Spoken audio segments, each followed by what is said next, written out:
Hello everyone, welcome to the Chart Shot Gamescast. Each week, friends gather around, talk about the games they've been playing, things going on in their lives. Yeah, with me, Justin. My mom got a VR headset yesterday.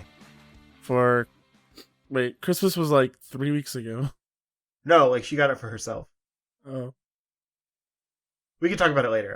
That was my intro. And Ben? Soon may the Wellerman come to bring... I fucked it up. But whatever.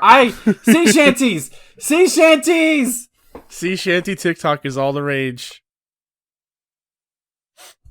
I still haven't done a duet. I just don't know the lyrics, so I'm just like not gonna bother. That's why I was practicing all day yesterday, and I was like, I'm gonna do it for the opening for the show, and I fucked it up. But whatever, it's fine. And I'm your host Thomas, and we'll start with Justin this week. Cool. So yeah, it's been a long time since we've talked about what games we've been playing in the past week. So I'm not going to talk about the last month's worth of games, but I do want to follow up. My mom got a VR headset. We were playing around with them on Christmas. Like my brother and I both have the Oculus Quest, and so we could set up the kind of in-room multiplayer. And so we let her try it, and she fell in love with Beat Saber, which of course Beat Saber's great, but she thought it was a pretty good exercise thing. Well, hey, who's hissing? Oh Not okay. And so she's like, I kind of want this. I want to get better at it, so we because it's got online multiplayer now. So it's something that we could all do kind of as a family or whatever when we can't really hang out that often. So yeah, she ordered one, and it took a month to show up because they're stupid back ordered. But yeah, I thought it was funny that I think yesterday I got a Oculus friend request from my mom. She has entered the world of VR. But I get it. It's a little more accessible than your average gaming thing. The last thing she loved was the Wii, so it's kind of the next step from that. But anyway, most of what I've been playing has been arcade games. I think since last time we talked about stuff, I built an arcade cabinet. I don't think I've talked about it on here before. And I found you have to...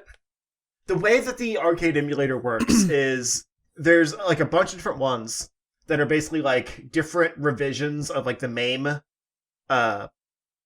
emulator. I think emulator is part of the acronym, but I don't know what else to call it. MAME emulator. Yeah. Yeah, it's multi-arcade machine emulator or something. I don't know. It's stupid, but yeah. Anyway, it's the thing Billy Mitchell used to cheat. Yeah, and so you have to whatever version you use, you have to make sure you get a ROM set that works with that version. And I don't even know what games I wanted because I like arcades, but my knowledge of that arena is very limited. So I didn't want to have to go through and find each thing individually that friends told me to get.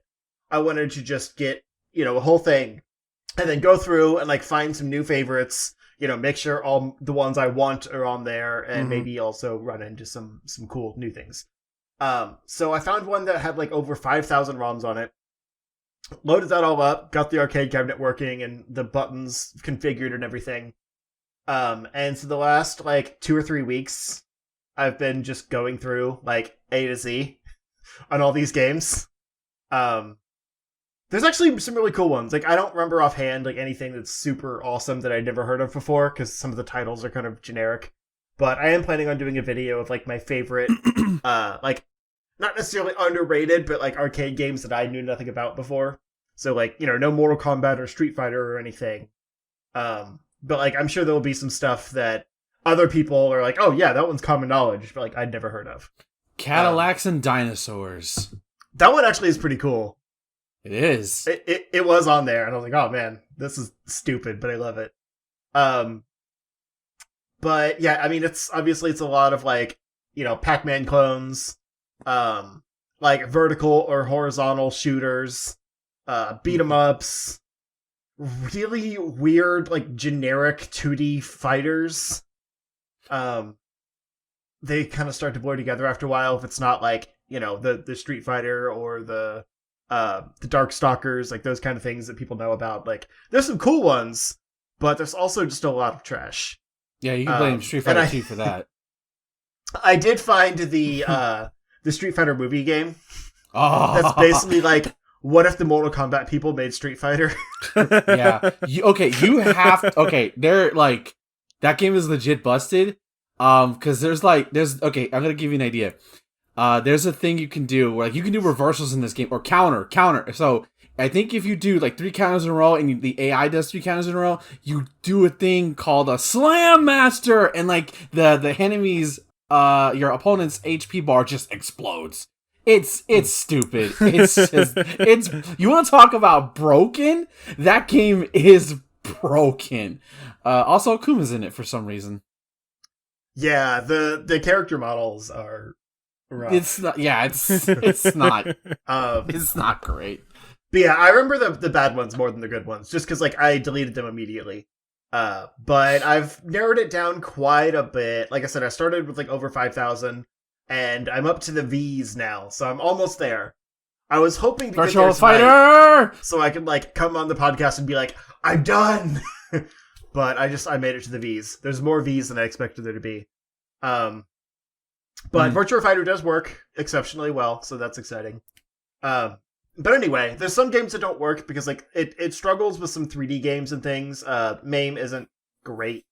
As far like it was created I think in like 97, and about the cutoff for games it can handle is about 97. Like, it hasn't improved since that era. But I mean, compatibility and stuff has gotten great. It's just it can't seem to get past that threshold. So to kind of supplement some of those games that don't work, I grabbed some console emulators too. Some of it just because I had a bunch of games. Like, I wanted to get like Mario Kart and like I put Smash Bros on, like the first Smash Bros, because I thought that'd be kind of fun, 2-player, with an arcade buttons, like kind of a weird thing, but and then I got a Dreamcast emulator so I could do like Crazy Taxi, Soul Calibur, MVC2, just kind of, fill in some of those games that I tried to load on the in the emulator and they wouldn't work.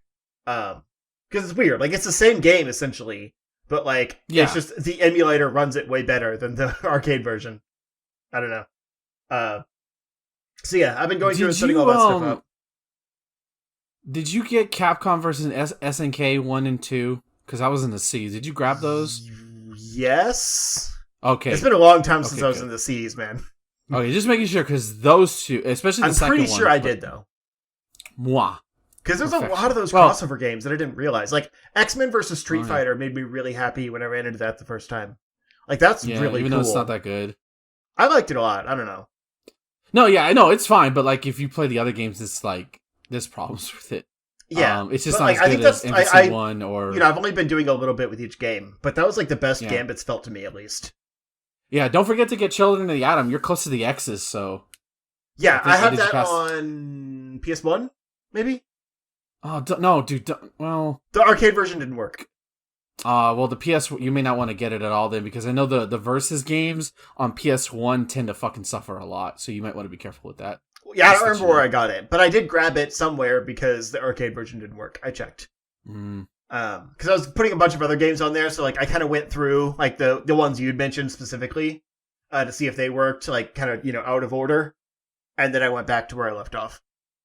But anyway, arcade stuff aside, I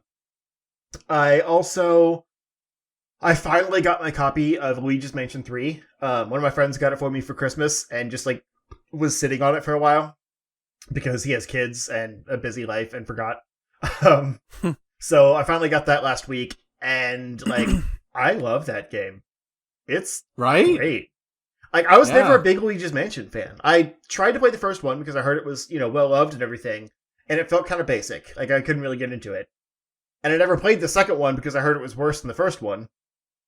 But this one, like, a lot of people were saying, like, they streamlined some stuff, and it's like, it's a little more modernized, and like, it's the one to jump into. So I figured, I'll give it a try. I like Luigi as a character. Like, I want to like the games. And yeah, like there's a lot to like in this one. Like Oh, I it's find so myself good. just like walking down the hallway, just like sucking up everything, like couch cushions, whatever. It's great. Yeah, it's But like there's really cool diversity of puzzles and stuff. Like mhm. I'm currently on like the garden floor, like floor 8 or something like that. And I haven't played it in a few days because I got caught up with other stuff. But I think it's 8. Uh, and because it's a big hotel for anyone that doesn't know, you're in like a haunted hotel. Um, and like I just had to go through these different like kind of like greenhouse themed hotel rooms on this floor, and every now and then you find like attachments for your vacuum. Like you basically suck the thing in and then you can use it. And so I found a chainsaw in one of the rooms, and I was just like going ham in this room, just like cutting everything I could. And half the time it's just like you get coins or whatever from it.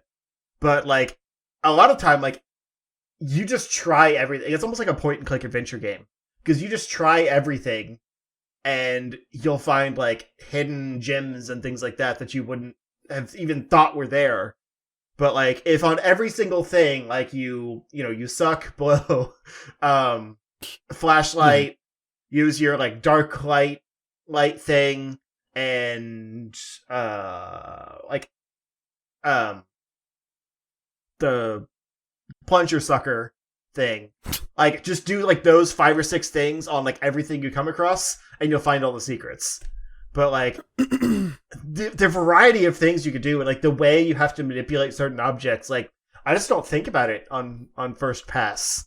And I'd be like, I guess maybe I get another ability or something, and then I'm like, no, I'm just dumb and didn't do this right. So it's one of those games where like you have all the abilities you need pretty early on. It's just a matter of like training your brain how to use them in Right. really clever ways. And like I wouldn't have expected that because I mean you can't even jump in the game really. But like there's so much variety in the puzzle solving and stuff. And it's got a lot of personality. Like Oh yeah, that's the best part of it. the cutscenes and stuff just shine in a way that most Mario games haven't. Um, I don't even know how to explain it. Like you almost just need to see them in action. Uh, but like the way it kind of shows Luigi as like the scaredy cat, but like still courageous enough to keep going is really cool to me. Yeah. Um, and like Plus the the side ghost dog is characters are a cute lot as of hell. fun, and yeah, the dog's great. Um, I love the I don't know if it's the main villain, like the chick that runs the hotel. Like she seems She is really not. cool. She's not the main villain because King Boo, King of the Boos is the main villain. Right, that's kind of what I Spoiler figured. alert. Yeah, she's just kind of like the underling, Yeah, but she's cool though. She's a really cool addition to the Mhm. to Luigi to the game. and like I've enjoyed the varied boss battles. Like I did Oh, yeah. one that used the chainsaw again, and like I was just like, Did yeah, you- like running after the guy with the chainsaw and my vacuum. Have you done one where it's basically like a movie studio set? I just got to the movie studio. That's right. I Oh, you're finished gonna the s- 8th floor. Okay, you're gonna see why that's my favorite one. Oh, I'm You're sure. gonna see. I quit there thinking I'd get back to it like the next day, and then I haven't had time. So it sucks, but I'm sure I'll love it. Aside from those, I want to briefly touch on back in the VR world. I grabbed I think it's called Audica. Because like I was reading up on some stuff, like I grab a bunch of custom songs for Beat Saber and stuff. And the place I get songs from, the songs are apparently compatible with both Beat Saber and Audica. And so I was like, what is this game? Like, if I can use the same songs, like that's pretty cool. You know, I could check it out, and then like I'll have this whole library that I already have in Beat Saber, and I can like kind of compare how the songs play. And it's apparently this like kind of first person like dual wield shooter game that's also a rhythm game made by Harmonix, like the Rock Band people. Really? Yeah, and it's super cool. That's weird. Like you have a gun in each hand, which is it is your hand, Mhm. and like you point at targets as they like meet the circle. So like the circle is kind of the timing on your rhythm, and as the circle gets to the right point on the target, you shoot the middle of the target for like max points, or you shoot anywhere on the target for less points. So it's like you have to aim true and also hit it to the rhythm. And like it's not quite like the workout that I think Beat Saber is, because you're not, flailing your arms around as much or anything. Right. And there's no like head movements and stuff, at least as far as what I've seen so far. But it's a really cool mix, and like I find myself kind of like conducting while playing, because you have your guns in your hands, and so like you shoot and then kind of like drop, and then like come back up with the rhythm, shoot again, drop, and so you kind of like naturally keep the beat with your hands, like as you're shooting, and it's just a really satisfying feeling. And so like there's each hand is a different color. So, like, whichever hand you have, you have to hit that target, which is kind of tricky with the left hand, because I'm not dominant with that hand. So, like, you have to be able to shoot just as well with both hands, and it's a little tricky. And then there's some things that are, like, you have to hit the same, hit at the same time. There's some where, like, you hold the trigger button down and kind of, like, move them to wiggle the rhythm or whatever. Like the hold notes. And yeah, there's some really cool stuff there. I really didn't get to spend a lot of time with it yet, but I wanted to give it a shout out because like I've really been enjoying these VR rhythm games because I have the space in the basement to kind of spread out, like with my Guardian. I think that's what it's called. The space you have to play in. And so like with Beat Saber, I move. Like, this one I wish was a little bit more movement focused. It really is more of like a shooting game. But it's still got some really catchy songs, and I like the way the rhythm plays into it. So I think it's gonna be kind of like my cool down after Beat Saber, It's not as intense. Yeah. But like I've been doing some expert songs in Beat Saber, not to brag. I need to get back to it, man. I don't get like S ranks or anything in expert, but like I'm getting there. Because my mom got it and she's like, I'm gonna have to practice so I can keep up with you. And I'm over here an expert, like, yeah, okay. Sure you will. You're a Jedi Master, she's like a little Padawan. Yeah, right. But I mean, she is a dancer, so like if anyone can catch up, it's gonna be her. Mm-hmm. But yeah, that's most of my stuff. I've kind of just been like swarmed in the arcade world lately. For the most part.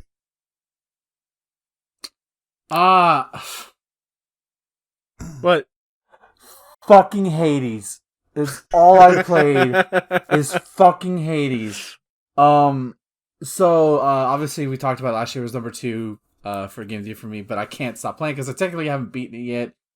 Surprisingly, and the one thing I've noticed is that I have yet to get like super salty over defeat, whether it's early on or like super at the last possible fight. Like it's at least I think, I don't know, maybe this game is on the fucking curveball ahead of me, but God, it's just so good. I'm doing most of my run success so far. I've decided to, at first I did a couple of the other weapons like the sword. I had some good runs with the sword. The gun sucks. I'm sorry. Maybe it doesn't suck and you have to have the right boons with it, but like maybe I'll try to make that work at some point. But I've been making it work with the fist of something, the brawler weapons. I love those things, especially when you get Daedalus' hammer to extend your reach, so you have a longer reach, so you're not having to get close to enemies. But even though I get that, I'll still do my favorite. I'd love to dash punch people like crazy in that game, like I'm Balrog. So the biggest hurdle I run into so far is, and I'm gonna spoil who you fight, when you get to elite. So there's 4 areas. Thankfully, there's only 4 areas. There's Tartarus, the base level. Then there's Asphodel, which is the flames. In Tartarus, you fight one of 3 Furies. Either Meg, who has a very history with our main hero, not really, I guess, protagonist in Zagreus. Then you meet her sisters after a while, and God, they're a fucking trip. And it's funny how every now and then Zagreus will guess. I'm like, oh, I bet it's Tisiphone this time. And he's like, I guess I was wrong. And it's Alecto, who's the other one. And after that, you go to the Prince Asphodel. That's a fucking Bone Hydra. That's God. Sometimes it's super easy. And I can breeze through it depending if I have the right boon. And then its head will change between the other 1, 2, 3, 6 heads, I think, that you fight. And each will do like a different AoE attack. And God, the one I hate the most is when it spews lava, because that shit gets everywhere and it does constant damage. And you gotta take out the other heads before you can damage it. Most of the time, I can get there through there with like not having losing a Death Defiance. So the good thing about this game is that once you initially early on, you die once, you're gonna die. You're going to lose. You get these little purple gems, jewels, whatever, that are basically the power of darkness, and through the mirror, this dark mirror that's through your stepmom, Nyx, you can power up yourself through certain aspects. And one of them is through a thing called Death Defiance, which basically allows you to survive and keep going. The more you upgrade it, you get up to 3. That's the max. And then you increase your HP. So I think the highest you get is 50% per resurrection, which is good. So I just unlocked my third one. And right before we fucking stopped, I was on a run. And I made it to Elysium with still 3 intact. But as for Asphodel, is not a problem for me. Sometimes areas in Asphodel can be a problem because the areas are so small sometimes, and it's all lava. You'll get continuous damage for lava if you stand for too long. Not too much, but then you get gangbanged by everything else. It's Elysium that can be the big breaker, because that area has like these soldiers, like, because they're fallen heroes. It's where the heroes would go in Greek mythology for their eternal rest. It's paradise. At least it's supposed to be. And God, the enemies they throw at you, they'll have regular base enemies that either have a shield. Those are the most annoying because you have to hit them from the back. A spear or a bow or a sword, and then you have to kill like this like larval form of theirs. Otherwise, they respawn, and you have to kill them. And they don't have a lot of HP, but sometimes in the chaos, it's hard to see. But then when you have to. So unlike the other two, where it's like technically a 1-on-1, the Bone Hydra is technically 6-on-1, but it's whatever. In this one, to get past Elysium, you have to fight the Bull of Minos, who's very articulate. Like he's a very cool character. And then he also has to fight the Great King of Athens. I think his name is Asterius, something like that. Whatever. He's a caucus asshole. And it's like the big and smallest fight from Dark Souls, where it's like 2-on-1. I'm like, no, you son of a bitch. And it's like it can be so hard because the bull will constantly charge you and do wide attacks with its axe, and then meanwhile the fucking King of Athens over here is like hiding from you, throwing his spear long range, and it's very hard to dodge, and there's so much chaos going on. But I've gotten past it several times. I've made it to the final boss. The thing that pissed me off is that, or not pissed me off, but like it kind of annoyed me, is like I thought I did it. I got Hades. You fight Hades at the end. Spoiler: you fight your dad because he really doesn't want you to leave. And I beat him. I was like, I even texted it in our private Discord. I'm like, I did it. And then I turned the TV. Wait, what? And then I died because I wasn't paying attention and I had little health. I'm like, fuck!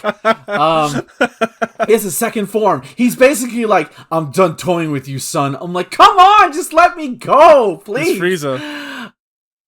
Exactly. But the cool thing is, after you I'm pretty sure after you get to, real quick, before you fight Hades, you have to go through this area called the Temple of Styx. Now, the Temple of Styx is either going to be very short or very long. So Cerberus is in your way. And at first I thought, oh no, don't make me fight the dog. Because you can constantly pet the dog, you can talk to Cerberus, he's adorable, even though he's a 3-headed dog that guards the gates of hell. But like, it's like, no, I'm not gonna fight him. I'm gonna go get this satyr sack, and you have 6 rooms that you can go through. And any one of those rooms holds the sack that can basically make Cerberus go away. So if you guess the first room right, congratulations, you're good. But God, sometimes I think I've done it where I've cleared 4 rooms and died on the 4th room, and I didn't even know if it was in there or not. So it's basically test your luck kind of thing.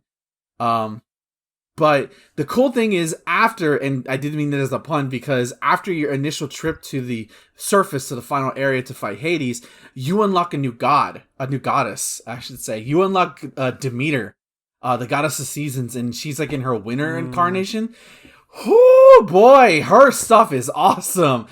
She basically gives cryo. She basically ice. Her cast basically shoots has a crystal that comes out that constantly shoots a beam. I love figuring out stuff. Like my favorites are Ares with his he basically has a sight that'll come out and that'll either be your dash, your upper attack, or your cast. I love having Zeus's call because it's just lightning bolts everywhere. Athena, I love Athena too, just because she can her moves can either protect you from traps or your attacks can deflect things, which depending on the boss you're fighting is very, very helpful. I just love trying to mix and match and stuff like that. It's so good. And trying to see what will work and and playing the gamble. Do I go to the gates of chaos and take a hit and maybe get something even better? Or do I just keep trying along and go get this health extension over here and then, just trudge along safely? I don't think there's a wrong way to do it. It's just sometimes your skill will ultimately determine that. I'm so fucking close though. That's the thing. I want to be done with this game. I want to put it down. But I can't until I fucking defeat my dad. I don't really have anything else to talk about other than Hades. Yeah. I have a devil-related question. Yeah. Can you challenge him to a fiddle battle? No, you can't. Okay. He just straight up. Hades is pretty much sick of your shit the entire time. It's but the one thing there might be a loophole, No, there's no loophole. He's not a devil. Hades is the devil. He's not the devil. Yeah, that's different. But the one thing that doesn't make me salty, and this is gonna be minor spoilers for character stories, but one of the other characters you can find out early on is about a court musician named Orpheus. And the only reason I know that name is because I read Sandman, and Orpheus is basically a dude who's I think his wife was killed, and he's I will go into Hades. I will get her back. And he does. And Hades actually says, okay, she can go with you, but you have to walk out of my realm. You look behind once. She's mine and you're mine. And in Sandman, I never read the original tale, but in Sandman, he gets to the entrance and he hears her voice and he turns around and then she's gone. And then he gets eaten alive. So they're pretty much separated. They can never touch again. Damn. You meet Eurydice initially. You don't know if she's connected. And she, oh my god, I love her so much because she can basically, she gives you 3 choices of characters, things she can either give you your next boon will be more rare. I always go for this thing where she increases my the levels of the abilities I have because it's always useful because she does them for all of them. So if you only have one, she does for that one. But if you have every single thing checked up, they all go up 1 level, and that's awesome. And it's even better when you've leveled them up yourself if you've gotten that lucky. And then also this, and so basically you're kind of rekindling their relationship, but also you can't because they can't touch because Hades won't let them touch because they signed a contract. It's weird, but and also another thing, you meet Thanatos, the god of death, and there may or may not be something going on between Thanatos and Zagreus. There's strong, they did a thing, which I'm kind of hoping that's the case. But then also, I think Zagreus is just bisexual, honestly, because then, with the Fury Megara, there's history there based on how she talks to him. But my favorite so far has been with Achilles. You meet Achilles early on, the legendary hero himself, and when you get to Elysium, each area kind of has a special character you can meet. Eurydice in the first one. I can't remember the guy in Tartarus, but he can give you either more coins, more darkness, or health. He's basically, I use him always as a free health unless I'm full at that point, which given my abilities lately, I'm pretty much am whenever I meet him. And then you meet Patroclus in Elysium, and he's pretty much bored, and he's this is what we earned for. And you learn that he was close to Achilles. I think he's actually that's a character in Troy. So he was very I think he dies in Troy, and you can hint that they were something more. I don't know. Who knows? Maybe they were lovers. I have no idea. They kind of Achilles doesn't want to talk about it, but that's why I don't mind dying, because then that just means I could go back and maybe find something new about them. And Zagreus is constantly trying to do, even though he's trying to leave this, he's still trying to fix things like there. This game is just so fucking good. Like, I imagine I'm gonna put it like hard down when I beat it, because there's not gonna be an if, there's gonna be a when. It's a matter of time. Now that I have the three Death Defiances, I'm pretty much guaranteed, I think, because I've gotten Hades down to like 30% with no Death Defiances when I've got 2. So my strategy is, if I can just keep them 3 up to that point, I'm okay. It's just those Champions of Elysium just give me such a hard shift just because it's so chaotic, and if I don't have the right buffs, it's really hard to battle with. Hades himself is not a pushover, of course, but god damn, this game is good on so many levels. The fact that like I've done this for like 30 hours, the same rooms. I think the fastest I've gotten to the peak, the outside, is 20 minutes. That's my fastest time so far. Not beating it, of course, is probably being like another 25, 30 minutes, but still, that's crazy that I can do it that fast. Because like now with almost all your abilities maxed up and you know how to manipulate things, except for the boss at least, Tardis is a walk in the park. It's just, a lot of the enemies just die in one punch. It's hilarious. One punch. Yeah, but that's all I've been playing. I have not like outside of streaming Chrono Trigger and stuff like that, which, God, thank you guys for coming to that stream. That was so fucking awesome. It made me so happy that people are enjoying the Chrono Trigger stream. That was sick. And then Owlboy's been fun too, minus my lethargicness on the first stream. But I think I'm doing service to that game. I think I'm making it seem why it's appealing to me. But yeah, that's it. I'm hoping I'm gonna beat Hades before next week, but we'll see. Cause I want to move on to other things now, man. I'm tired. Just let them rest. So the only thing that I've really been playing for this past week is Ghost of Tsushima, because I finally platinumed the game. Nice. It's my first platinum. Woo! Ever? Yeah, I've never platinumed a game before. What? Yeah. So I'm pretty like. I platinumed a game before you did. That's weird. I was like, when I was playing PlayStation, I just never cared for the trophies, right? I I think my first platinum was like a Telltale game, because those are just for completion. So yeah, like, and I played those on like Xbox. So right. I have 100, like I got 1,000 gamer score before in a game, like did all the achievements, but I've never gotten like a platinum in a game. Okay. Gotcha. I thought you platinumed Astro for some reason. No, not yet. I still have a few more to go. But yeah, that's my first platinum. Super excited about that. And yeah, that's still a kick-ass game. One of my clan members has it now, and we're planning to do the Legends, which is the multiplayer in this game. Yeah, and it's completely different from the base game, which is the multiplayer is like a class-based system. So there's like I think 4 different classes or something that you can pick from, and you go through a level. I played a little bit of it. I didn't play much. I kind of want to play that. Like, is it okay to play if you haven't really like jumped into the single player at all? I haven't touched it, so I don't know. Okay. I also don't know if we can play at the same time. You're gonna have your experience. No. We can't because I own the game. You don't own it. That's what I thought. Yeah. Okay. I'm gonna say I think you should just play the single player game because then you'll enjoy the multiplayer that much more. He's not enjoying the single player, but so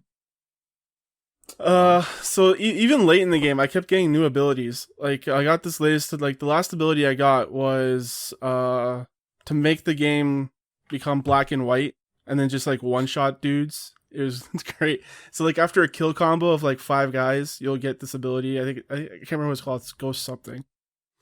But yeah, it turns all black and white. The sound gets like intense, and then you can just one slice guys. It's great. You can do that for up to 3 guys. It's so much fun. Also, I got the ability to actually like assassinate leaders now. Like before, you could only do a critical strike, but you can actually straight up murder them. And the way you do it is you just like appear up behind them and slice off their head, like clean slice. And nice. Yeah, and my uncle didn't find that too thrilling because he's like, honor and shit. You're a samurai. Don't disgrace us. And it's like, fuck you. We were trying to get rid of Kodo Khan, man. We need to get him out of here. For Mortal Kombat? Not Kodo Khan. Kotal Khan? Koten Khan. Oh. Yeah, it's a UN. My bad. Okay. That's better. Yeah, but yeah, they're the Khans, the Mongols. Yeah, I completely I didn't liberated. know the Mongols made it to Japan. I didn't know that. Oh yeah, they almost took over Japan. In real life in real life they actually took over a few of the islands before getting to the mainland. Damn, I only thought they were just mainland China. I didn't know they made it to Japan. Jesus, that's crazy. Yeah, it's pretty nuts. But in the video game world, we actually kicked their ass and send them back to China. Yay! But they always say like that's not the end of it, you know, like there's gonna be more coming. So I assume there's gonna be a sequel, and it's not gonna look good for Tsushima. Last mission, survive. Right? It's a Halo Reach last mission. Yeah, what else? Yeah, it had a really stereotypical samurai ending where you're facing off against your uncle because he's like, you disgraced our family. The Shogun are not gonna like this if I accept you back. They'll kill me. So like we had a fight at the end, and there's actually a choice. You can actually spare his life or kill him. I was just reading out the differences of what I wanted, like what rewards you get at the end. And the skin that you get at the end is actually better if you kill him. So I killed him, which he preferred, and if you don't kill him, he like gets mad at you for not killing him, which is kind of funny. It's like, yeah, but I guess it's all honor, you know. Well, it's like you disgraced him, like finish me. Yeah. They're very big on honor over there. But yeah, it's still a great game. Still love it. If I replay it again, I'm gonna be playing it in black and white mode. So, that'd be kind of cool. Yeah, and there's also an incentive to do it. There's more trophies. Wow. Yeah, and there's also more trophies for the multiplayer. So I'm interested in playing that. So you got the platinum, but there's more trophies just for playing in black and white? No, there's more trophies for doing a new game plus. There's more trophies for doing the multiplayer stuff. Like it's like the instance where the base game you complete all the trophies and you get the platinum, but then they added it on DLC and other new things, so they added trophies for that. Yeah. Okay, gotcha. Yeah. But yeah, that's basically it. The only other thing I've been playing is Picross, and you guys don't want to hear about that. So. Old man. Yeah. Old man of my puzzle games. Alright, so before we head on into the news, let's go and do a quick ad break. Justin, to answer your question, Virtua Fighter Kids, I think it's Virtua Fighter 2, but the characters are chibi. Grab it. Yeah, it barely worked anyway, so I deleted it, but it looked rough. It was fun. I had it. And Remix, I think, is a redone version of the first one. I think it looked the same, except it also didn't work. Like it was super chuggy.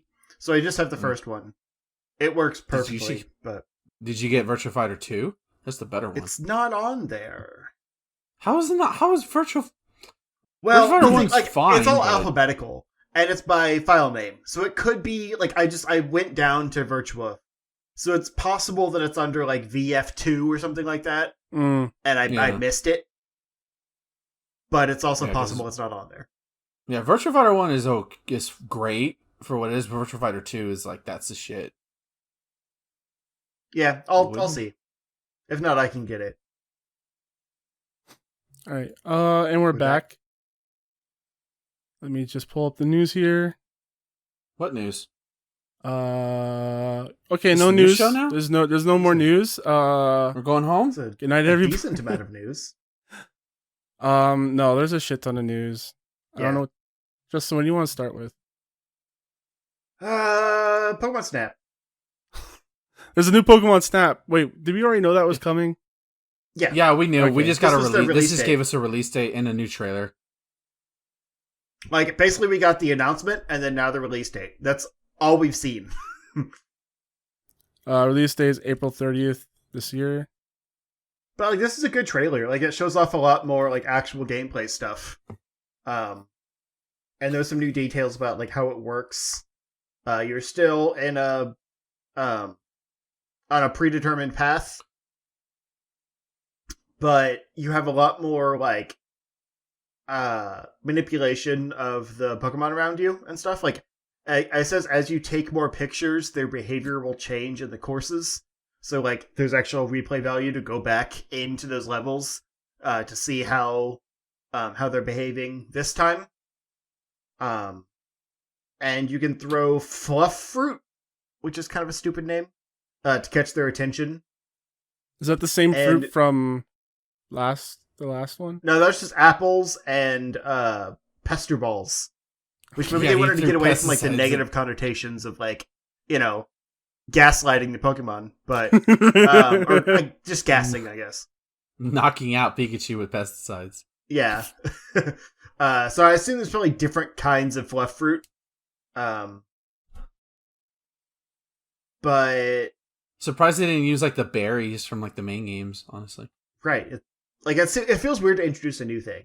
But like this is a new region. It is called the lentil region. The lentil region, based on beans. Delicious region. With the Professor Mirror and his assistant Rita. I don't know why they always have assistants now. And you are on an ecological survey to photograph Pokemon in nature. So it definitely seems like there's a lot more focus on like just experiencing them in their natural habitats and stuff. Like, I think there's probably going to be a lot more like natural animations and things like that. Because I felt like the first game was very basic. Like, I mean, it was on N64, obviously, so there was that. But like every Pokemon had maybe 3 things that they did at a given time. This seems like it's going to be a lot more like fluid, I guess. But you're still taking pictures of them to fill out the Pokedex. And there's also Illumina Pokemon that will have like a special glow to them. And kind of the ongoing mystery of the game is figuring out the meaning behind this phenomenon. So I feel like that's going to be similar to the landmarks in the first game that led you to the Mew chase at the end. But yeah, I mean, the game looks great. Like, I love the art style. I'm excited for it to come out. We still don't have a lot of information, though. Like, at the end of the day, it's Pokemon Snap. Like, you don't need a lot of information, but still. Yeah, that's what I'm saying. Like, I think it's like We'll find out more probably closer to release or when we buy the game. Yeah, it's just we really know. This is technically a first-party game. I was gonna say we really know 2 first-party Nintendo games coming this year. This and Mario 3D World. That's it. So like you'd think they would give us a little more information on those, but it's fine. Probably closer to release. I mean, remember, we just got that Fury trailer this week. Yeah, I know. And the game launches in a month, so like I think that feels weird too. I don't think so. It's just a month out. It'd be because either you show the trailer, either show the trailer too early and then it never comes out. Metroid Prime 4, or like you get people's hopes up for nothing. Or a month from release when the game's probably ready. There you go. They showed the Metroid Prime 4 trailer on time with their expectations. That changed when the studio didn't deliver, and now it's taking forever. I'm just saying. Yeah. At least Breath that of the one Wild 2, I think, trilogy. was shown prematurely. But anyway, that's beside the point. So yeah, April 30th. I'm excited. More Pokemon news is that Pokemon is working with Katy Perry for its 25th anniversary. Yeah, apparently Katy Perry's a big Pokemon fan. Well, she is roughly about our age, so. I know, it's just like, I grew up. I wouldn't have expected that. I forget she's like vaguely nerdy, you know? Because she doesn't seem like it. But. Vaguely nerdy. Dude, it's Pokemon. Everybody loved Pokemon for a while. But I like other things too. Like she's like a lot of she's had like some music videos that were like anime themed and stuff. Like she's a weird lady. You heard it here, folks. If you watch anime, you're weird at Justin's standards. Send that clip to Katy Perry. I didn't Yes. mean that watching anime makes you weird. Oh, I mean, when I theming an clip entire it, it's gonna music be- video oh. around anime is kind of weird. Hmm. Whatever. I don't judge me all you want. I don't care. She said she's visited the Pokemon Cafe in Japan while on tour.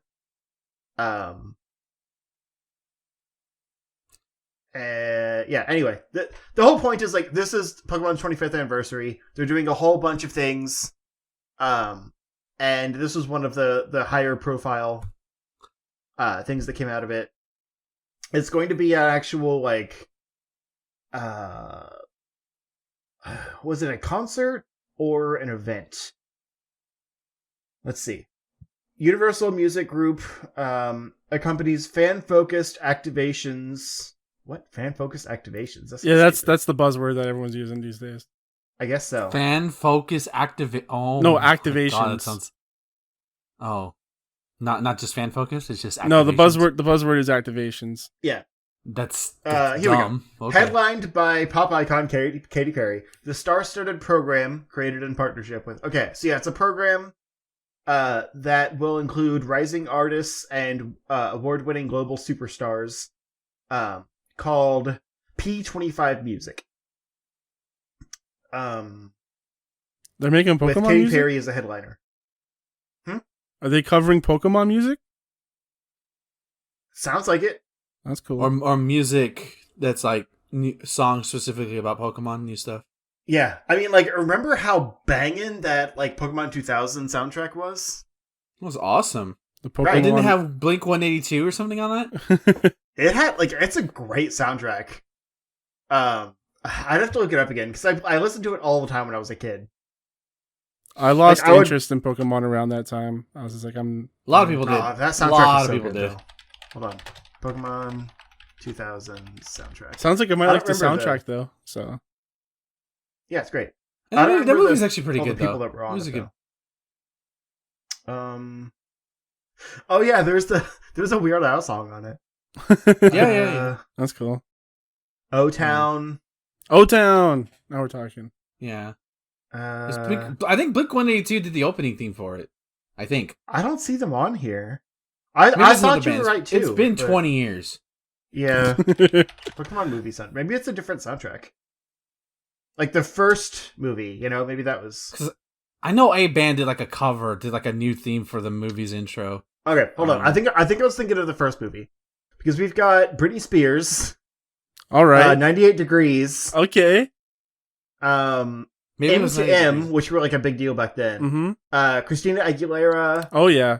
NSYNC, Mm-hmm. Willa Ford, another big Oh, one back then. Dude, you're just hitting up my wheelhouse right here, man. Yeah, Aaron Carter. Oh yeah, Aaron Carter. Oh, I had yeah. a fucking Yeah, CD Meth of Head. his when I was a kid. Yeah, I was we thinking knew of the he was first gonna be a movie. meth head growing up, huh? For sure. Yeah. Mm. I mean, the 2000 soundtrack is pretty good too, but like this one's insane.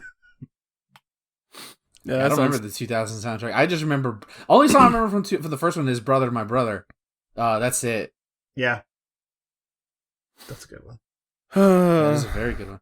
That is Anyway, pretty good. the point is, there's a lot of really good Pokemon music out there. Yeah, they've collabed with like popular artists in the past. So that this isn't really anything new. It's just been Yeah. a while. It has. Been a while. Thank you.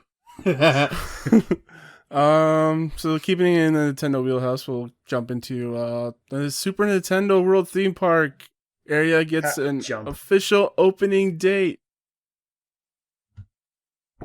Yeah. I mean, I feel like you're reading the title wrong. Oh wait, there's an update here. Delayed. There you go. That's the news story. Was that a bit or Yes, yeah. I was Okay. ignoring that part. Good. I was waiting. So yeah, we talked. The reason I put this in here is because we talked about this before about how they probably shouldn't open in the middle of a pandemic, and now they're not. Well, it's because this was open in February, right? Yeah, February 4th. Yeah. They have Yeah. indefinitely delayed the opening after Osaka Prefecture declared a state of emergency due to the pandemic. Yep. It's sad that it took declaring a state of emergency for them to be like, maybe we shouldn't open in February. Yeah, Japan. I don't know how it's going on over there. I guess they put in a state of emergency, but like Japan. Yeah, Japan's weird because like they're actually like they have like sports and stuff going on. Like people are going to stadiums. Well, they had a better from what I understand. They had done a better job of containing it. It's just that they had 2 people from the UK who had that new strain. So a lot of it has to do with that, and then cases are starting to rise for them now, which there's only so much you can do, right? Yeah. So yeah, I know it was ramping back up in China, but I hadn't heard about Japan. But I mean, this is good news. Like they shouldn't have planned to open in the first place, so at least something stopped them. Mm-hmm. Yeah.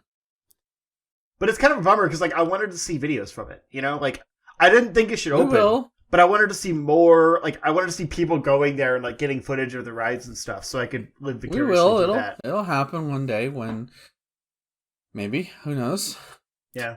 Someday. Maybe, I don't know. Hopefully. Hopefully they don't close it before it opens. Yeah. That would suck. No, if that happens, everything else is just closing. And we're all just going to live inside our houses for the rest of our lives and never leave. I mean, I'm already used to that. I have a flat tire, so I can't go anywhere. Just change it. It's cold, man. You don't know a mechanic service that can come out? You don't need to be with them changing the tire. No. Just give them the lug nut key. I don't know anyone. I had a window broken. I just called a guy and he came and fixed it. There's probably like some dude you can call to come to your house and be like, "Can you just change the tire for me?" I looked up, this is totally unrelated to the news, but I looked up like on Walmart.com because they have like, you know, grocery delivery and stuff. I was going to see if they could deliver me a tire. Just one tire. Just one tire. No, 2 tires. You have to get 2. Yeah. And my tires are cheap, so I'm fine getting 2.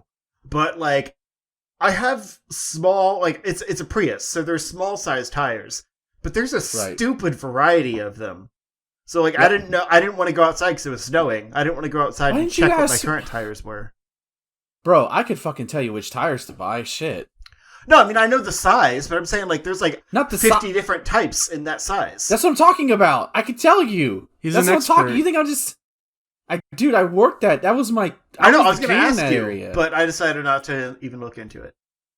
We have to get out tomorrow anyway. It's fine. I'll go get something. Here with my expert tire advice on what kind of tires he should get. And then... Nah. I don't want I'll get a picture of my tires tomorrow and send it to you. How about that? Just get Goodyear. There you go. That's my unsolicited advice. Just get a Goodyear tire. You'll be fine. This has been Tire Talk with Justin and Ben. I mean, like, I could recommend you really expensive tires. I could do that. I mean, my average tire costs like $50. They're small. Don't get Michelin tires. That shit's overrated. Just don't get that. To know. Cool. Why did we get on tires? Because you brought it up. I'm tired of this topic. Let's move on. Yeah, so let's move on into another tire topic. Star Wars. So Star Wars games is to be rebranded under Lucasfilm Games banner. And they came out... Yay! And they have like third-party deals now. Like, I guess the EA deal exclusivity is up. So now they have a third-party deal now with Ubisoft for an open-world game. It's going to be from Massive, which did The Division, which is solid quality in my opinion. So, I think this is all really good news. Yeah. Like the Lucasfilm Games logo went away, like around the time the EA deal started, and like everyone wondered why they would like abandon that because, I mean, yeah, Star Wars was under EA, but like there's still everything else that Lucasfilms did, like, you know, Escape to Monkey Island and all those things. I've got some of those games on my arcade cabinet, like not Monkey Island, but like some Lucasfilm games. Yeah, you know, titles. Mm-hmm. And so like it's a good sign that they're bringing that back because it shows that they see viability in the entire Lucasfilm like property line. Mm-hmm. Maybe we'll get some more diversity again. Not that EA did totally a bad job. I mean, we got Jedi Fallen Order and Squadrons in the last year. Yeah. Those are both Absolutely, great. but it took fucking forever to get to that point. Yeah. After two abysmal misfires. Right. That was the problem. And remember, we only got Jedi Fallen Order after the canceled Amy Hennig game. Star Wars 13. The one that was the bounty hunter one. Yeah. Which sounded awesome. Yeah, It was going to be the Mandalorian before the Mandalorian. Yeah, it was probably. So like it's never good for the exclusivities like that, especially not when that exclusivity is with EA. But like I like that not only did that deal end, but now we're going to get a whole like branding of Lucasfilm properties through all these different developers. Please make fucking Star Wars games for Switch exclusively for like maybe not exclusively, like, please. like come on, dudes. Like, yeah, we got the old N64 and PS1 shit games that nobody likes anymore. But like, come on. Shut up about Episode 1 Racer. The game is shit. And so is the Jedi Knight whatever. Those are the game's good. also shit. No, they're not. Yes, they are. No. Have you played them recently? Yes, I have. Did you waste $10 on them? Because I did. I bought them when they first came out. They were great. I have them on PC, and they're not. They're fine. They're trash. The Rogue Squadron N64 games trash. hold up though. N64 trash. Well, the N64 version, that's trash. PC version's great. Yeah. Isn't that what this version's based off of? I don't know. Whatever. But we're not just getting Star Wars. We're also going to be getting a new Indiana Jones game from Machine Games. They are the one.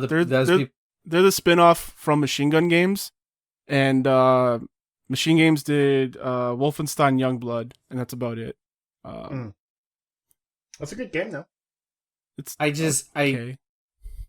I love and hate this announcement. I love it because, like, holy shit, an Indiana Jones game coming soon. Also, I hate it because it's Bethesda. It's the people who made the Youngblood Wolfenstein game. It's gonna be first person, and that's an almost like just yeah. I'm like, come on! I was gonna say if they basically like did Uncharted again, because I feel like that series is probably over. It could be a big deal, but yeah, if they go first person, that's gonna be weird. Like, and also Harrison, like, because like it's gonna be weird because Harrison Ford's not gonna do it. I guarantee it. Yeah, like it's gonna be weird to hear Indy. It's not as Harrison Ford. I'm sorry. We're gonna have to get used to that because he's like a geriatric old man at this point. He's got one. That's why more they shouldn't movie make in him any and more they're gonna kill him movies. off. That's why I won't see any more indie movies. So that's not a problem for me. But like, if I wanted to play the game where he's a younger person, theoretically, yeah, that'll be an adjustment, if anything. But like, I also won't be able to play the game because I'll be vomiting up my ass while trying to solve a temple puzzle or some stupid shit like that. Oh yeah. Yeah, I hope it's not as action heavy as Wolfenstein was, because like I don't know, it doesn't seem to like Indiana Jones doesn't like yell out gunning down tons of Nazis to me. No, it's more of like a swashbuckling adventure, you know. Yeah, there's that famous scene where like the dude is like doing the sword tricks and like he just pulls out his gun and just shoots him once. Like just like done. Yeah. Well, that's why I think like it would be better as an Uncharted clone. Like, that's what they should try to, I mean, do you mean, like, with the constant shootouts? Because, like...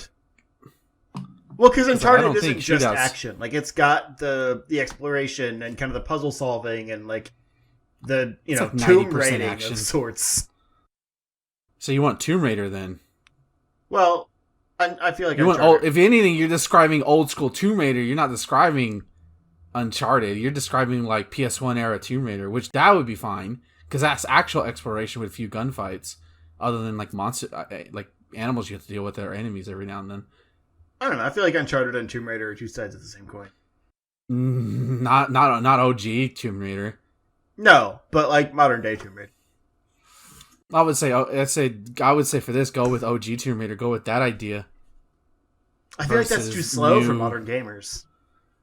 Well, take that idea of exploration, focus it more on the exploration aspect, puzzle aspect versus guns. Because that's what I think of with modern with Uncharted and modern Tomb Raider. It's mostly gun focused with the occasional puzzle, which is fine. But you want to make it indie, make it exploration pure, make it a lot more exploration based, like the original Tomb Raider games were, which were inspired from Indiana Jones. Sorry, but I still don't think that would be catered to first person. You do first person for action first. Yeah, I don't know. That's the weird part, right? Yeah. Maybe they'll shock us all and it'll be a third person indie game. I don't know. So I did a little bit of Google sleuthing, and I looked up Ancient Circle, which is one of the books, and it's like an old stone circle made in either Egypt or China. So there's a couple destinations that are, in theory, could be going to, which would be really cool, like ancient China, ancient Egyptian. Oh yeah, I see it. Stuff. What's the other? Just let me punch Nazis. Just let me punch a Nazi. That's all I want. There's definitely going to be some Nazi shooting. Because come on, Stones. I think it's his stories. That's a generic book. This is stories. It's definitely Stones. No, okay, whatever. It's gonna end with Indiana Jones finding one of the Infinity Stones. That's the crossover we need. Indiana Jones and Marvel. So speaking am indie. So speaking of crossovers, fighting games have crossovers. Oof. Which one are we? Wait, which one are we doing? Whichever one you want to do. Oh, okay. I was like, what did I? Okay. So I'll go ahead and do the Capcom Cup one first because it's faster. So originally Capcom Cup was supposed to be early February. It was actually going to be in the Dominican Republic.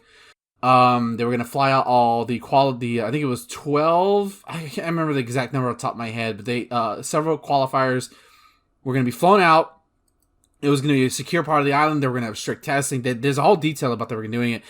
But once I heard that there was a state of emergency for Japan, I kind of saw this on the wall, and I think everybody did. So here's Capcom's official statement. Due to the rising case of COVID-19, we have unfortunately made the decision to cancel Capcom Cup and the Street Fighter League World Championship scheduled for February 19th through 21st. While we strongly believe that we could have executed a great event with limited risk to players, staff, and crew, we have reevaluated this as the situation has evolved. The state of this global pandemic has heightened. In its place, we will be producing an online-only season final that will still be able to highlight the best players from the season. All the players who won an online premiere will be invited to participate in the final, and we are in the process of reaching out to all eligible players to secure their participation. Of course, details are on CapcomPro.com. We'd like to thank the fans, players, and FGC for supporting Capcom Pro Tour throughout a challenging season.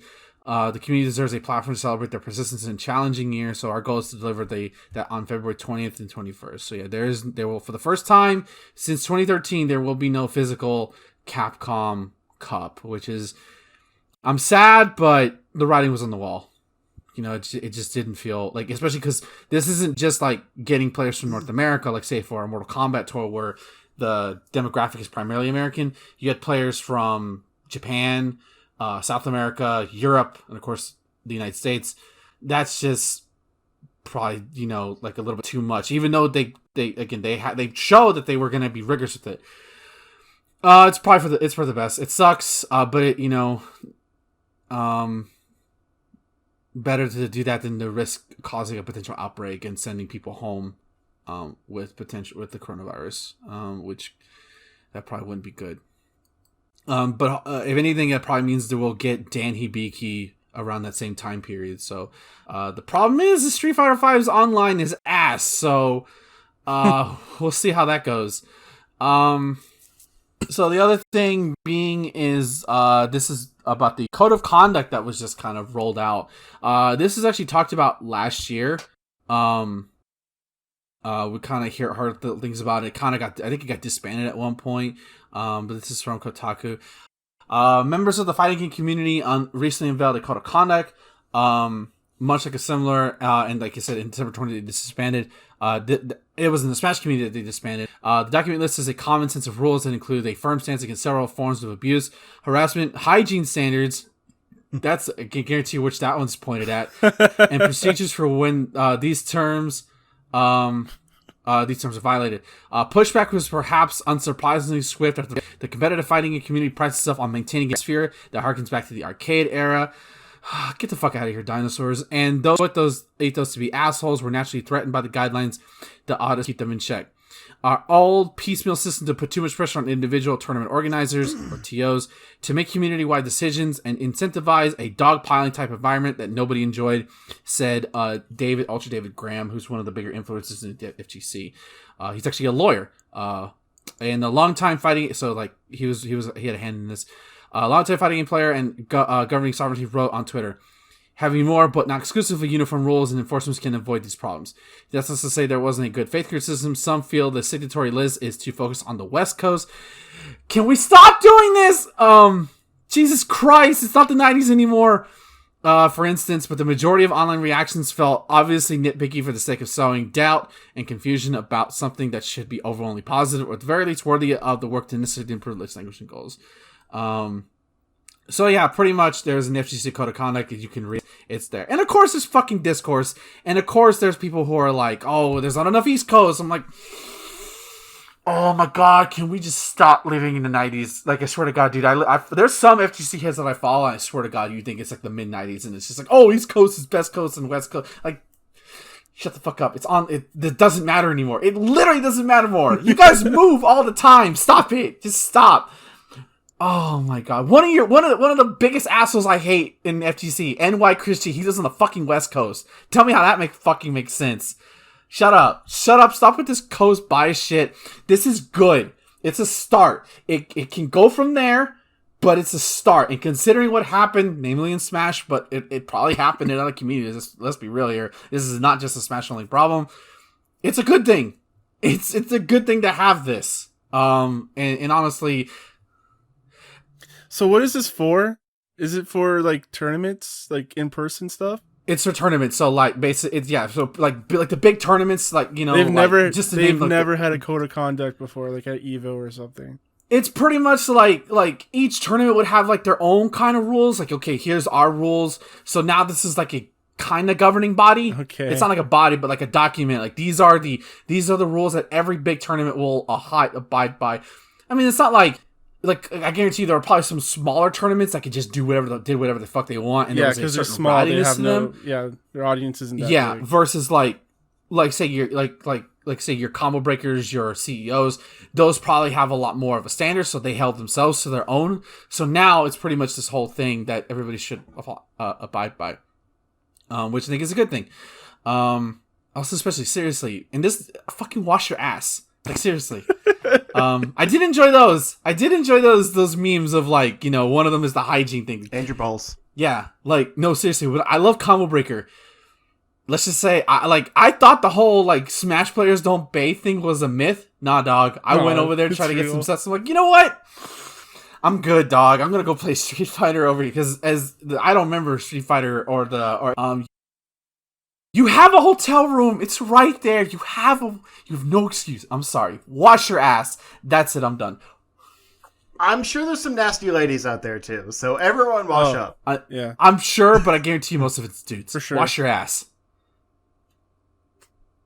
And wash your fat. Yeah. Wash everything, but wash and balls and wash your ass. Wash everything. Like full body wash. Don't just focus on the genitals. Wash your ass. Just do it. You scrubbing, do a little scrub, wash your ass. Just wash it. Give a little rub, give a little tack, wash your ass. I'm done. Sorry. Put a little finger in there and, you know, see if you like it. That's our PSA for today. Wash your ass. Wash your ass. Yep. So speaking of ass, Cyberpunk. This episode. Yeah. What was that, Justin? That's the title of this episode. Yeah. Okay. Are we gonna go over for the whole history? No. I just think we should just.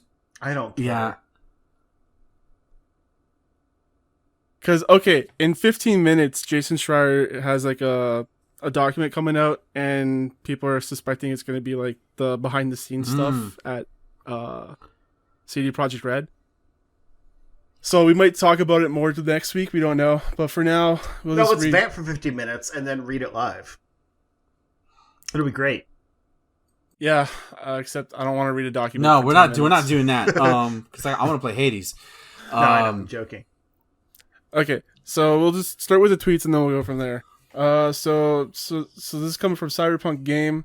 Dear gamers, below you'll find CD Projekt Red's co-founder's personal explanation of what the days leading up to launch of Cyberpunk look like. Share the studio's perspective on what happened with the game, old generation consoles. I didn't watch the video; it's 5 minutes long. But for more details about the progress being made on Cyberpunk 2077's further development, including information about updates and improvements, free DLCs, and more, please wait. And they put up a roadmap. Yeah, we got a roadmap for it. So they're going to have patch 1.1 and 1.2 coming out early this year. Then multiple updates and improvements for the rest of the year, including free DLCs, and next-gen console update is coming later of 2021. Yeah, second half. Look, based on that map, it looked like second half 2021. Yeah, late. That's about it. One thing that they said because I watched the video, but one thing they said that like I find and I think everybody kind of agrees with it is I find it like they said like we didn't see any glitches in the PS4 version. I find that fucking hard to believe. No way. That's a fucking lie. Yeah. I bet the QA testers are like ripping their hairs out. They're like, no, we told you. Oh yeah. I guarantee you any QA tester who saw this video was probably like flipping their screen off or something. Or Yeah, like, fuck you. Like, come on, man. Yeah. Telling me. I imagine the QA testers being like, we found all the bugs, you ignored them. Yeah. Pretended they didn't exist. Yeah. That's Just how it from what always I know goes. about QA in general, you know. Yeah. Yeah. That's like everything in general. Yeah. Yeah, we might have more to say on this next week depending on what happens. If not, I'll dig up some articles and we'll go over the whole Cyberpunk thing because it's a big thing. The Cyberpunk saga. It happened while we were away, basically. Yeah, all this shit. Yeah. The big ass shitstorm. Yeah. So we'll see. The stuff with the refunds issues, everything. So, yeah, I'll dig up some articles and go into it if Jason's thing isn't about that. So, because I think we need to be prepared in order to talk about that. Yeah. You gotta do the all reading. Right. Yeah, and I am not prepared right now. So, we're never prepared. We're honestly, yeah, That's we're true. never prepared, but I should be prepared for that. So moving on into something a little bit lighter. Axiom Verge's first free update is a randomizer mode for speedruns. That's This is cool. so cool. It is really cool. When did this game come out? 2013? 2016? Jeez. Oh. Yeah, I That's said like 8 6 years or something, so that sounds right. Yeah, it's been out for a while, dude. No, 6 I don't years know after if its this- release. Yeah, I So know. I own a 20 physical copy for the PC version. 14, 15, something like that. Yeah. Like, the developers, pretty much entirely moved on to Axiom Verge 2, which I hope is still coming this year. And, like, there's never been any updates or anything to the game. Like, it launched, let's say, flawless. Like, because, there weren't any, like substantial, it wasn't a live service game or anything. So that's the... They weren't lying about Yeah. anything. Right. No. But he's just like, hey, sorry for the delay. Here's a randomizer mode. Which basically, it doesn't randomize the entire game. It randomizes what upgrade is where. So, you have to change, where you go on the static map based on what items you find in each location. Which is pretty much how randomizers work. But, some randomizers, they completely change up everything, and it's insane. Yeah. But, I might have to check this out, because that's kind of cool. But I also, I've only played it and beat it once, so I'm not sure I'm equipped for a randomizer of this randomizer. game. Yeah. No, you have to be that's why I never want to touch those games, those versions of those games. It's just. Yeah. I tried to do a randomizer of Super Metroid, but I got soft-locked. Yeah, that's exactly why I don't want to do that shit. It's because, the RNG-ness is, the odds are you're gonna get stuck somewhere. Right. Why fuck with perfection, people? Stop doing that. It's for I mean, people that have played the it's- game like 50 times and know everything. They want something new. Yeah, it's to and give a fun. new experience for like speedrunners and stuff. I want new experience. It's a niche community, but let them have fun. I have a game, video man. idea, like the surge, I guess, of randomizers and like the importance in the speedrunning community and stuff. But I need to like actually do some research and stuff for it, so I've been putting it off. But like this is a perfect example of like just throwing out a free update for a game that didn't have that. You know, a lot of it's like ROM hacks and stuff of old games. But this is like, he understands the community, he knows, like, you know, the appeal of Metroidvania games and speedrunning. He's like, here, this is for you. And that's really cool. Mm-hmm. But right now it's only for the PC versions of the game, so Epic and Steam. The mode will hopefully be coming to console later. And it sounds like Epic Games users will just get the game for free. Wow. It was already given out for free at one point. Oh, it says Epic Game Store users will find a beta version of Axiom Verge with the new mode automatically in their library. Oh, okay. That's They didn't neat. mention anything about Steam users getting this mode. Well, it said PC, so I would assume Steam. Oh, sorry. No, this is not saying they get it. It's like it's in beta, like with the new mode. Oh, it's telling them how to get it. They have to, they have to like You have to get go the beta to version. the beta version to Yeah. get the randomizer update. Okay. That makes sense. All right. So last news story for today is Resident Evil Village first gameplay reveal showcase announced. And how does it look? We're talking about an announcement of an announcement. Yeah, but I mean, there is some footage in the announcement, so that's it's legit. But, I didn't know because I just like, oh, is that all this is? Okay, ignore. yeah, it's a little 30-second like, hey, we're announcing an announcement. But Just it's 2 like, minutes below it's got that. gameplay footage in it. Yeah. Mm-hmm. Anyway, the point is there will be a Resident Evil showcase on January 21st. So next Thursday, which means we'll definitely be covering this again next week. That will be giving a guided tour of Resident Evil Village with first ever gameplay footage. And here's where we have Las Plagas. And then if we go down over here, that's the bell. Yeah, I mean, it's definitely like related to Resident Evil 4. But there will also be more Resident Evil news, which is the part that kind of intrigues me. Like, are we gonna get, movie, TV show footage, or is it like other games? Oh yeah. We're gonna they're get coming out cloud with that versions show. of Resident Evil 7, 2, 3 remake coming to Switch. That's watch. That's my that's hedge my I mean, bets. 7 already came to the Switch, but we didn't get it. Yeah, not in America because our internet is trash. Right. But like the like I said, the announcement here does have a little bit of footage, and it looks cool. Like, you're mostly in a mansion. There's some cool characters. That's the thing. I Yeah, don't know the context, but I'm intrigued. yeah. I just saw the image of the vampire lady and how big she is. Yeah, she's huge. Like, why is she so big? Mm. Is it like a perspective thing, or is she just a large No, lady? she's just that tall, dude. She's a vampire. She looks like she wants to crush you, and I She wouldn't can. say no. Yeah, she can. yes, madam. Please, yes, please.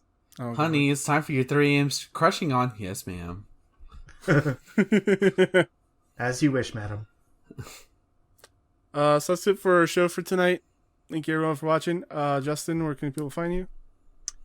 You can find me if you look for Zero Score on Twitter, YouTube, Twitch, all that good stuff. I just put out a video today as of this recording on my predictions for Zelda's 35th anniversary. I had fun putting that together, just kind of a quick and dirty. Although it was intended to be quicker, I put more effort into some things than I probably should have for how quick I wanted to get it out. But whatever. The main thing is I was worried about, like, sometimes you like record these things and then trailers come out and you're like, well, crap, all of my predictions are done. So I was like, I got to get it out before Nintendo possibly ruins it. Yeah. But I have a feeling we're not going to hear anything until after March. So we'll see. Ben.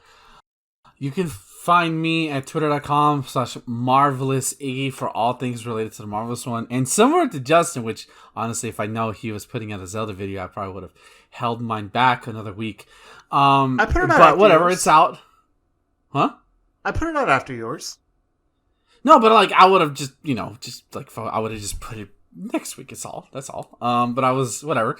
Either way, I did a Zelda video this week too. I talked about it in December. It was Zelda Music and Me. It's because I don't know honestly if I'm gonna do more 35th anniversary stuff. I don't have plans for my fucking videos. Who do I look like, Justin? No. I just do whatever the fuck I want. Because it's a hobby at this point. And honestly, I think that's what makes my videos great, in all honesty. Anyways, I basically talk about you're saying Zelda my music. videos aren't great because I have a plan. You dick. Yeah. You have structure. I don't have structure. And your structure is always better. I did it on Zelda Music and Me. I basically kind of talk about my favorite tracks in Zelda, and like I it's simple, right? But basically my ethos is like I wanted to put like the tracks underneath as the music play. I think I did a good job of having them loop, and like I as I was recording it, I basically try to transition as best as I could between tracks, and so I think it turned out pretty well. I'm actually really proud of a video, and Thomas, I fucking saw you in chat saying that I was making you cry. Thank you for that. It was a very emotional video because honestly, like I said, with these Rambo videos, I don't talk, I don't write anything down, I kind of just go and I don't stop.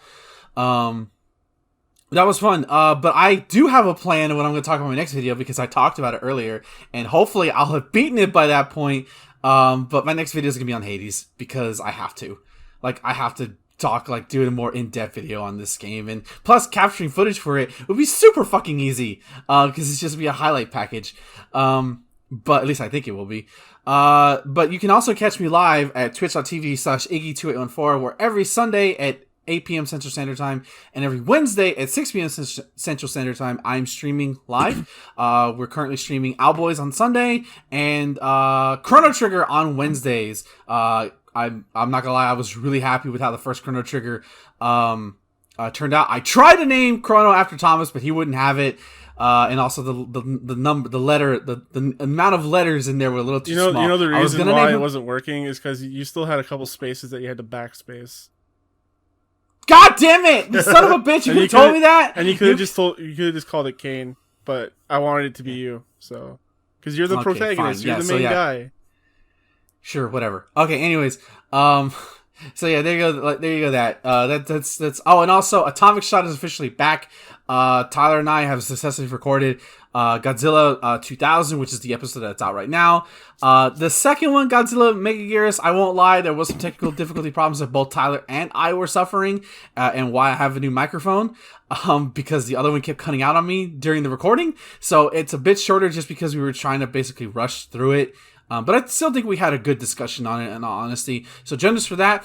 But then for Godzilla vs. Megaguirus this coming week.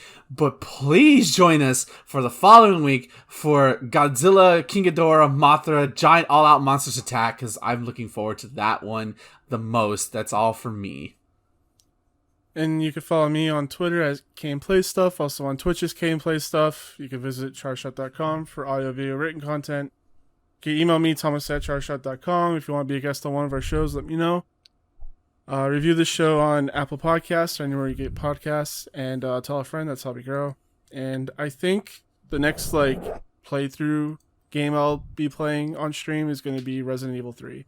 So look forward to that. I'm going to see if I can hammer out some scheduled dates so I can do them. Also, me and Thomas are starting Halo 4 next week on my stream. I forgot to mention that. Yep. So you can catch PM that on Thursdays. Yeah. What body of water will you guys fight this time? I don't remember Halo 4, so we'll see. Yeah.